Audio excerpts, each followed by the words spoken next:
നമുക്കൊന്ന് സൂറത്തിൽ പോയാലോ? എപ്പോഴും വർക്കിന് ഞാനും അജയും ഒന്നിച്ചാണ് പോവാറ്.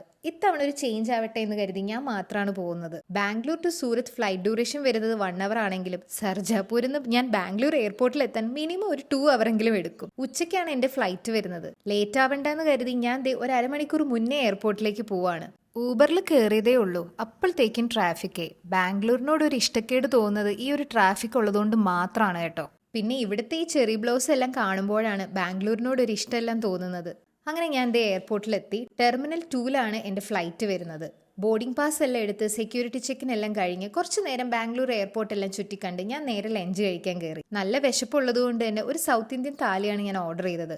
അടിപൊളി ഫുഡായിരുന്നു. ഹെവി ലഞ്ച് ആയതുകൊണ്ട് തന്നെ ഫ്ലൈറ്റ് കയറിയത് ഞാൻ കിടന്നുറങ്ങി. The cleanest city of India എന്നാണ് സൂറത്തിനെ പറയുന്നത്. കേരളത്തിലെ പോലെ നല്ല ചൂടാണ് കേട്ടോ സൂറത്തിലും. ഹോട്ടൽ റൂം എല്ലാം ചെക്ക് ഇൻ ചെയ്തപ്പം എനിക്ക് ശരിക്കും അജയനെയും പിള്ളേരെയും എല്ലാം മിസ് ചെയ്തു. പക്ഷെ ആ സങ്കടം എല്ലാം ഞാൻ തീർത്തത് ഫുഡ് കഴിച്ചിട്ടാണ്. ഇനി നന്നായിട്ടൊന്ന് കിടന്നുറങ്ങണം. Okay, by.